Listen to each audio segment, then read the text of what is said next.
2023 marks the centenary of the publication of one of the most important and influential books of the 20th century. It was called Christianity and Liberalism, and it was written by John Gresham Machen.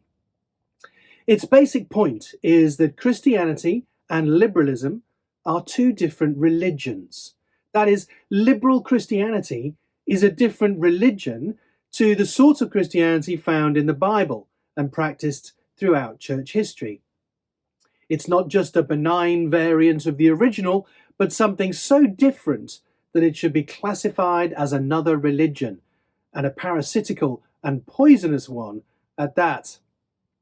Now, I've lectured on this book and the history surrounding it. Indeed, I've written a book on Gresham Machen and the church controversies which led to and were caused by his book and its punchy point of view. In that book, I also consider some of the lessons that Anglicans like me can learn from it all for our own denominational battles today. I called it Christianity and the Tolerance of Liberalism, because it's vital to notice that in terms of ecclesiology, for Machen, it wasn't about Christianity versus liberalism. There was an extra layer of subtlety which we often miss in reading his book. It was about Christianity and the tolerance of this thing called liberalism. What caused him to leave his denomination was not so much the liberals themselves as the moderates, the people who agreed with him on penal substitution and the resurrection of the Son of God, for instance, but who were far more tolerant and accommodating of the errors of the liberals. That, ultimately, was the biggest practical and pastoral problem. Theologically conservative people sided with the theological liberals when it came to church politics. Now, in this lecture, to celebrate the 100th anniversary of Machen's seminal book, I want to give an outline of the historical circumstances in which Machen wrote and draw out some of the parallels for us today in the 21st century. There's much more in my book, of course, and perhaps this will whet your appetite for that slightly longer exploration of the issues.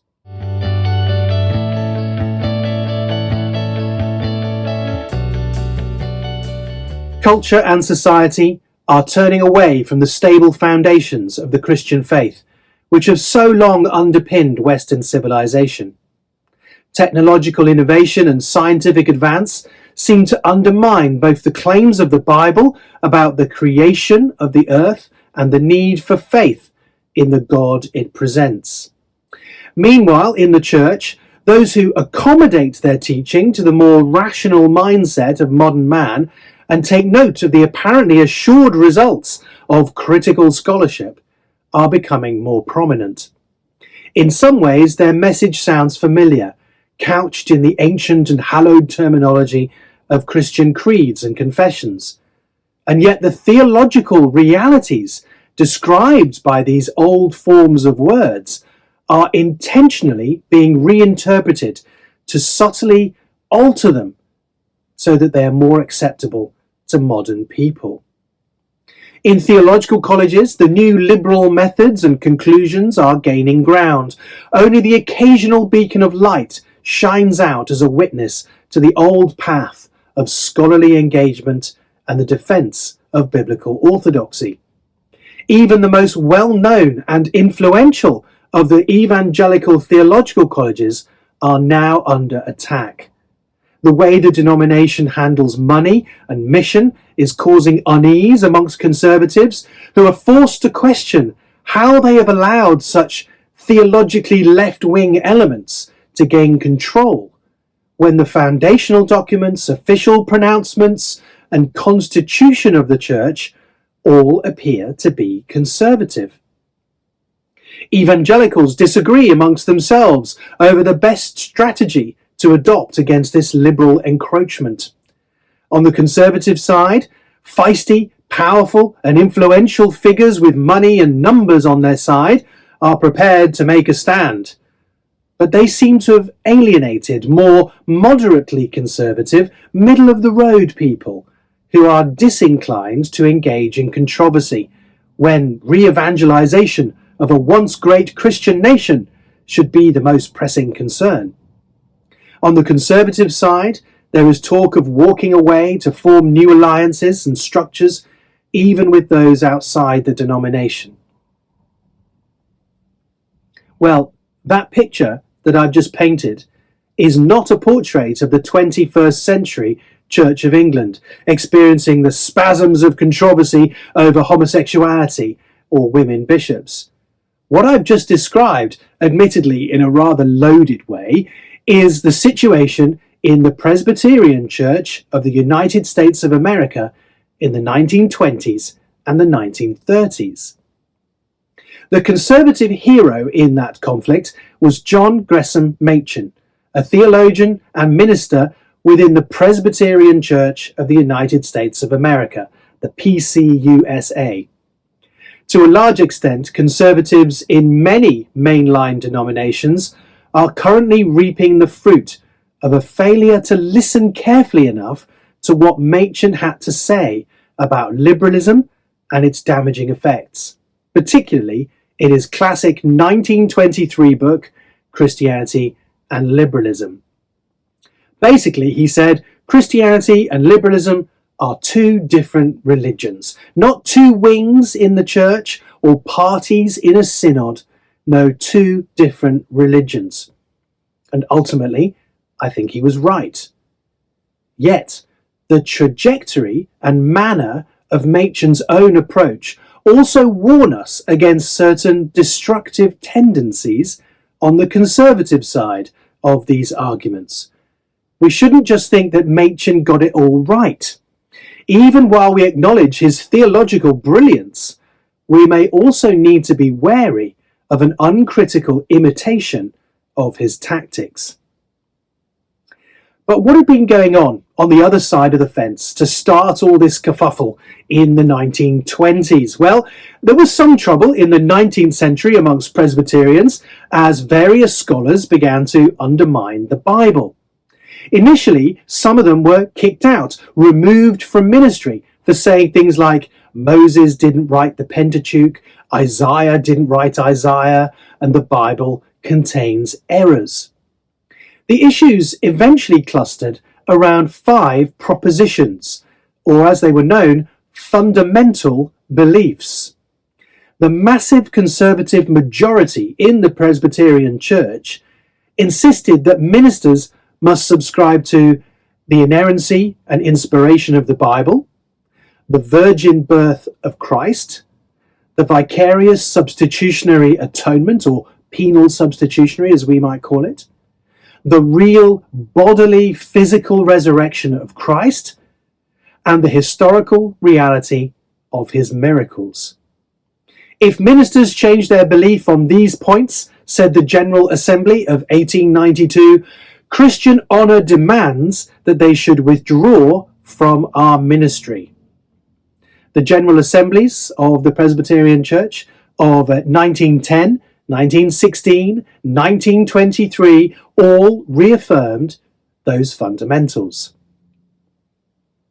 And then we come to the classic liberal statement from that time, the Auburn affirmation of 1924.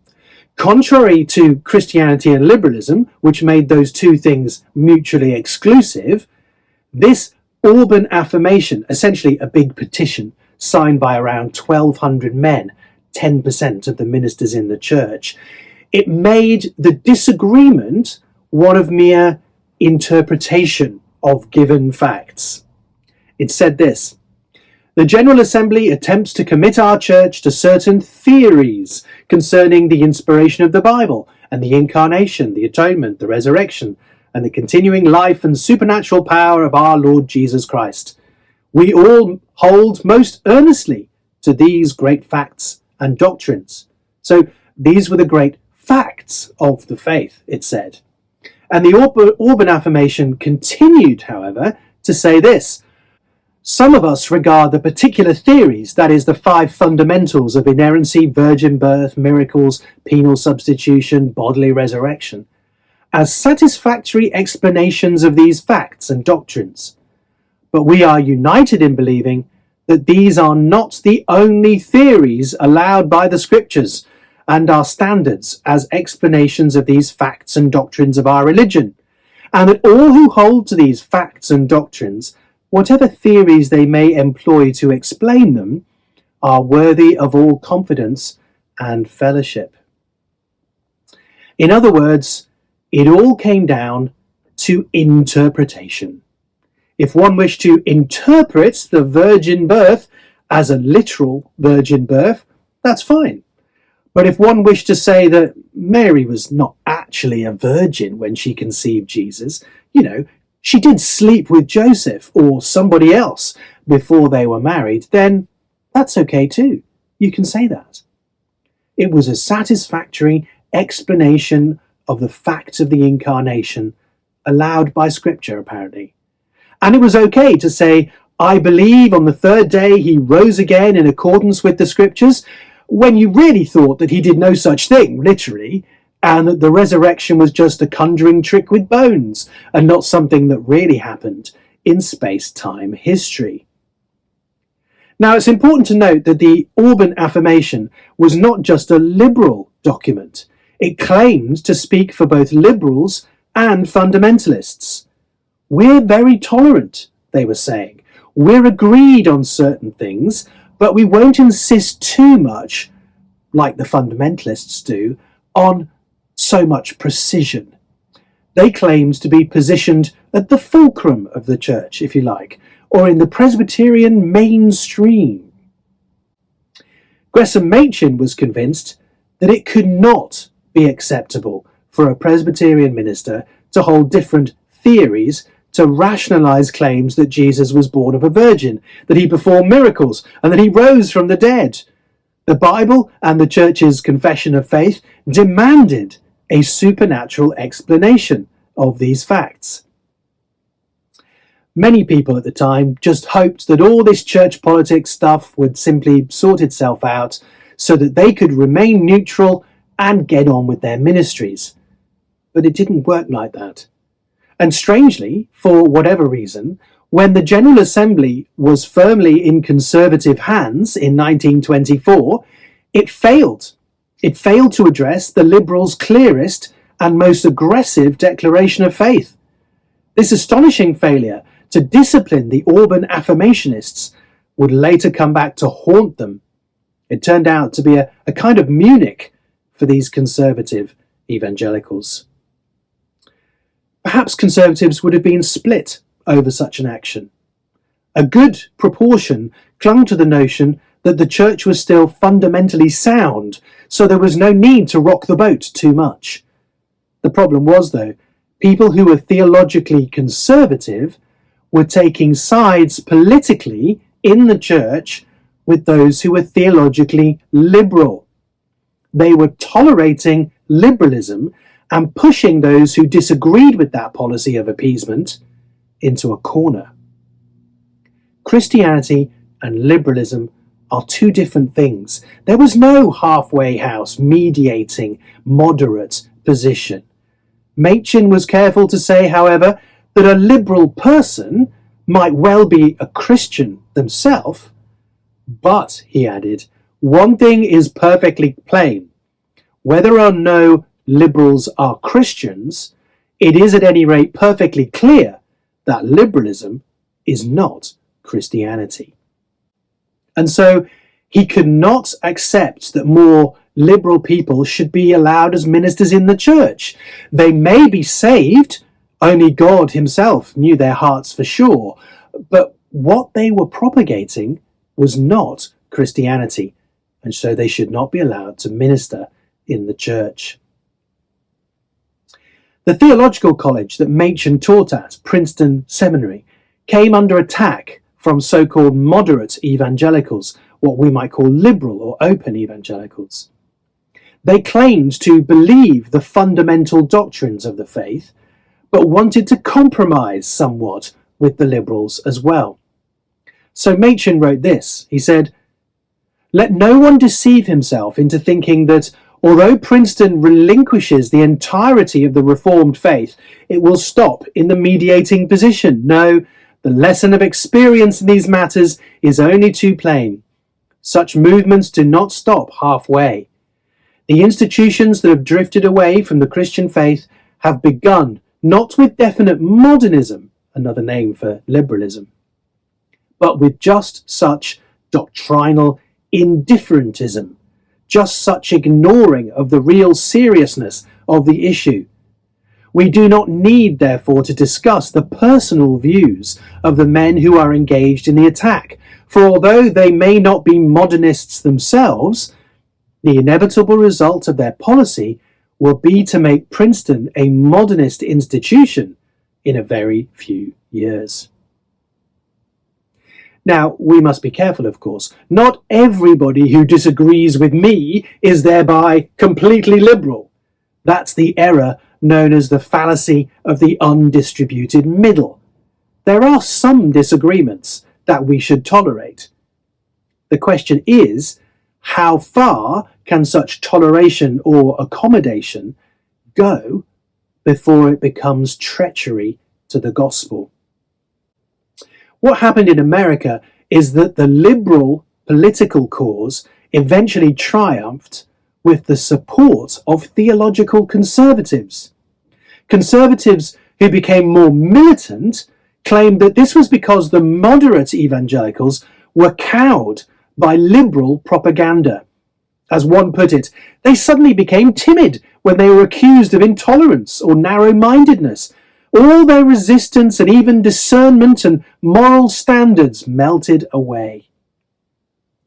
Now, there might have been a certain naivety or ignorance about what liberalism actually stood for, I suppose. So people didn't really think it was as bad as it was, or that their old buddies from school or university or camp could really be saying such outrageous things. Perhaps, too, there was a horror of being too militant, especially in the aftermath of World War I, so that fighting talk was frowned upon. But we should have none of those same excuses today, 100 years later, having seen the damage that theological liberalism has done to institutions, denominations, and churches. Yet, I think we're seeing something of this phenomenon in the Church of England today, are we not? Why else do they say that the way to stop a man from being a real evangelical is to make him a bishop? Why have so many of the great evangelical colleges of the past stopped producing ministers with firmly evangelical convictions as a matter of course? Why do many people who describe themselves as evangelical deny basic evangelical things like substitutionary atonement? Why do we see certain church leaders cozying up to liberal scholars and churchmen one day and then laying into conservative evangelicals the next with such vigour and barely disguised loathing? Isn't it because Machin was right? Isn't it because a liberal evangelical is really an ex-evangelical? Is it not because liberalism in the soul will always ultimately express itself in an illiberal stance towards those who believe as we formerly did? So the important thing to notice is that for Machin, it wasn't just about Christianity versus liberalism. There was an extra layer of subtlety, which we often miss in reading his book. It was about Christianity and the tolerance of liberalism. What caused Machin himself to leave the PCUSA was not so much the liberals themselves as the moderates, people who agreed with him on penal substitution and the resurrection of the Son of God, for instance, but who were far more tolerant of the errors of the liberals and wanted to accommodate them within the life and structures of the church. That, ultimately, was the biggest problem in the Presbyterian controversy 100 years ago. theologically conservative people sided with the theological liberals when it came to church politics. So what happened after Machin's famous book, and the Auburn affirmation? Well, there were two major flashpoints. First, the theological education of ministers, and second, the financing of mission. So let's turn first to the battle for Princeton Seminary.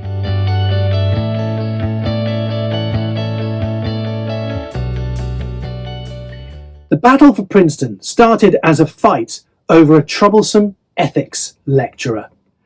As he became more well known, John Gresham Machen was more up for promotion to a senior position in the seminary, teaching apologetics and ethics. But some people were very much against his appointment.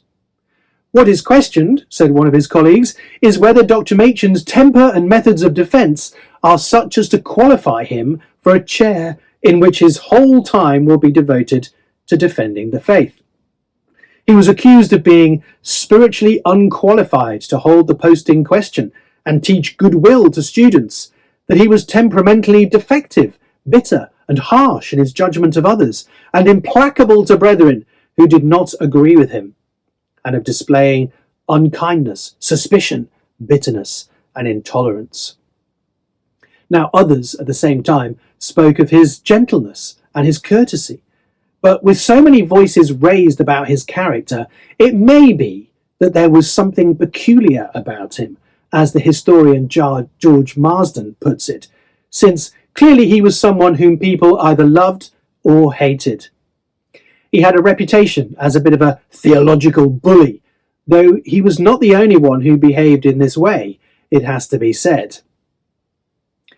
In 1972, many years after the bitter squabbles at Princeton, a man by the name of Francis Schaeffer, who was only a student in those days, reflected on what had happened, writing, "We must show forth the love of God to those with whom we differ. 35 years ago, in the Presbyterian crisis in the United States, we forgot that. We did not speak with love about those with whom we differed, and we've been paying a high price for it ever since." But there were other agendas at work. The theology men at Princeton thought that Machin was a good choice, but the practical people, those who controlled the money, were less happy with him. Machin's position became the biggest issue in the seminary. It rumbled on for several years and opened up all sorts of other debates about the purpose of the seminary, its curriculum, whether it should be serving conservative churches alone or also reach out to more modernist and moderate people, and whether it was helpful or not to have independent students there who were not training for the Presbyterian ministry. And the faculty was split down the middle by all of this. It was a very unhelpful atmosphere. Eventually, a college inspection by the denomination recommended reorganizing the way that the seminary was governed, and 2 Auburn affirmationists were appointed to the new board. Machin resigned, as did several others, and they left to start a new theological college, Westminster Seminary in Philadelphia. Now, it has to be said, not everybody on the conservative side agreed with that, and they didn't all leave Princeton. But sadly, the whole affair was immensely divisive, and Princeton was soon lost to the conservative cause. Yet this was not the result of a liberal conspiracy. It was the result of the failure of theological conservatives to work together harmoniously while disagreeing on how to tolerate liberalism.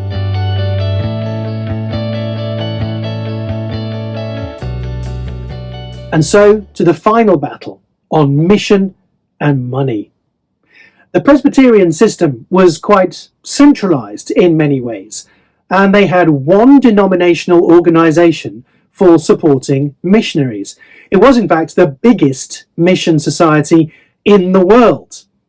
And that's quite helpful when things were on course theologically, but by this time that was not always the case. So many Presbyterians, including Gresham Machen, worried about giving money to the Board of Foreign Missions, fearing that by doing so they were supporting liberals and others who were not preaching the gospel faithfully and clearly. There were lots of fights over this in the early 1930s. Eventually, Machin and others set up an independent board of foreign missions instead, to channel money from conservative Presbyterian churches to sound gospel missionaries. This enraged the liberals and the moderates, and not even every conservative was happy with Machin's decision either. It seemed to some to give up too quickly on reforming from within and fighting for the high ground.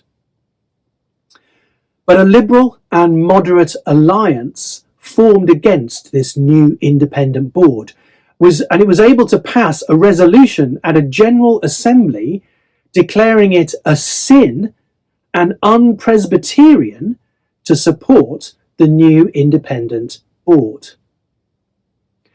Machin and others were put on trial by church courts for supporting mission through the independent board.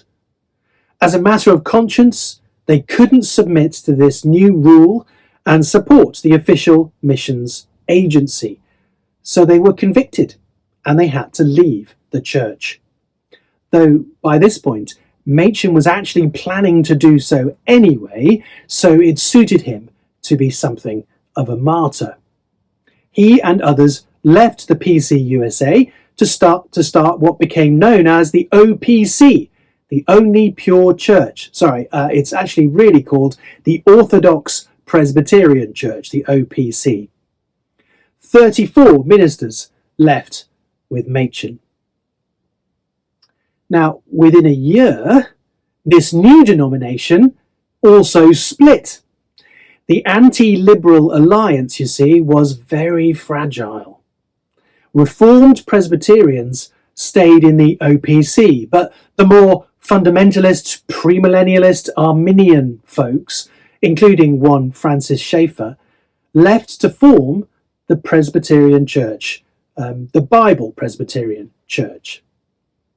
They left Westminster Seminary as well and started their own faith seminary.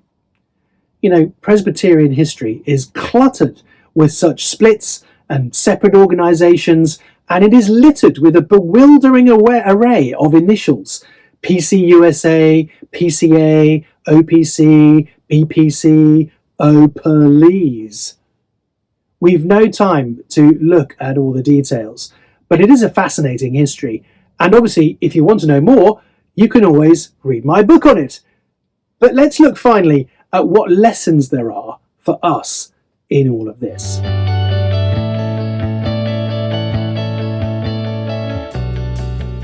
So what can we learn from this controversy? If there is one sad lesson we should take away from Christianity and liberalism, says Presbyterian historian Carl Trueman, it is that we must continually fight liberalism within our own soul and within our own churches, with all our heart and soul and mind. For this battle is nothing less than one particular outworking of our love for God in Christ. Now, it is okay to have questions and doubts, but we must face them and work through them prayerfully, with help if we need it, because that's what church and ministers are there for, to help us combat the liberalism in our souls, which would excuse our sin and deflect our eyes from the truth of God's word. But if the doubts remain, it is certainly not right for us to seek or continue in positions of leadership and teaching in the church, is it? One important truth illustrated in this story is that conservative foundational documents, even the 39 Articles, are not sufficient to guarantee a denomination's future. The gospel must be guarded, and the good fight fought in every generation. Hence the continued need for clear and faithful men and women to be working the synods and committees of the church, just as we seek to populate our pulpits with clear and faithful preachers. But it also illustrates that conservative Christians in Reformed traditions have not always agreed on ecclesiastical strategy, and that different paths might be better justified at some times and for some people than others. It is clearly a perennial problem for churches to define the limits of tolerable and intolerable disagreements. Gresham Machin's stand was, as George Marsden puts it, always clear. Tolerance of modernism was incompatible with a true church, even if most of the tolerant people were themselves otherwise conservative. What happened in Machin's day was that such accommodating people ended up pushing out the more conservative people, all the while protesting their own orthodoxy, and left the denomination far poorer and more liberal in the end. What we must not forget, however, is that how to treat liberalism, how to refute error, and to what extent diversity can be accommodated are all deeply theological questions. The Bible's sufficiency is often neglected or forgotten on these issues in favour of personal preferences, sheer pragmatism, or secular models of organisational management. How we answer such questions in practice reveals more than we care to imagine about our underlying assumed theologies, which are not always, it must be said, as healthy or as sound as they might be. Now, culturally, the idea of beginning a new denomination in England, as Machin did in America, would seem much more difficult. The parish church mentality still holds sway in much of the country. Most villages, towns, and cities have a recognisable heart where an established church building still dominates and attracts, and often has a church school associated with it. Though times are changing, there is still so much to be gained from seeking a reform of the established denomination where possible, and the loss of opportunities to reach the people of this nation would be incalculable without it. The wider Anglican Communion and movements within it, such as GAFCON and the Global South Fellowship of Anglican Churches, may provide something of a lifeboat for conservative evangelicals under pressure from a liberal establishment. But it would be foolish not to try as hard as possible to resist change and reform existing structures before considering a wholesale realignment or secession, especially considering the theological and practical problems that this brings and the history of secessions leading to further splits within a short space of time. We have yet to reach that level of last-ditch, all-out effort to reform and renew the Church of England in biblical faith, but it may not be decades away. One thing that I said in my book on all this back in 2008 is that it would be foolish for conservative Anglicans to seek out or wait for another man like Machin to lead, as he did, in the academic, legal, financial, organisational and political arenas. Competence with humility in more than one such sphere is a very rare commodity. The biblical book of Judges teaches us that great men are always flawed and no replacement for determined faithfulness by many at the local level and in the small things. We must prayerfully press on wherever we are called to serve without hankering after a king to lead us into battle, whether he be an African primate, an Australian archbishop, or the energetic leader of a large strategic church or parachurch ministry. Gary North's monumental study of how the Liberals captured the Presbyterian Church draws attention to some of the less obvious factors involved in the Liberal triumph. First is attitude. He says, the modernists had a vision of victory. The Conservatives, with few exceptions, had a vision of surrender. This made all the difference. You see, there's so much to be said for creating and fostering a vision for Reformed Anglican success. What would things look like nationwide or worldwide if God chose to bless us and all our dreams for Anglicanism came true? How would the atmosphere in our denomination change if the conservative evangelical program was to be triumphant over the next 40 to 50 years? Do we think this far ahead? Or are we paralysed by the accusations of the liberal elite that our ascendancy will be damaging and that their eventual triumph is inevitable and predetermined by the onward march of history? It's almost impossible to persuade people to commit to a cause which they see as institutionally doomed to failure. So, do we have a coherent, defensible vision of victory, or a defeatist vision of perpetual minority or surrender? The other factors that North draws attention to are money and the role of the ecclesiastical bureaucracy in assisting the spread of the liberal accommodating impulse. As he says, the only way to control the spread of bureaucracy is to defund it. There is no other permanent solution to the steady transfer of power from the laity to the central bureaucracy. Alongside the theological education and deployment of ministers, what happens to the money given in a denomination must remain a top priority concern for those who are committed to reform. We must pay a special attention, therefore, to the committees, boards, and bureaucrats who guard the levers of power in those areas. Somebody once said, "We read to know we're not alone." That's certainly a motive for reading church history and the history of controversies like these in particular.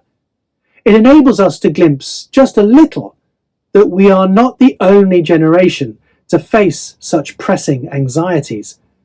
And it encourages us that when we reach the shores of a better land, there will be many there to greet us, who bear the scars of similar battles within the church, valiantly fought in the name of truth.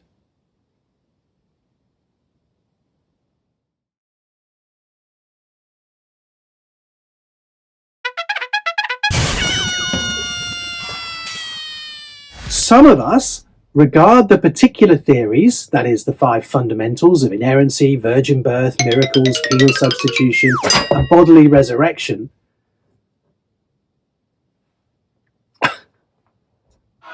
well, that's not going to work.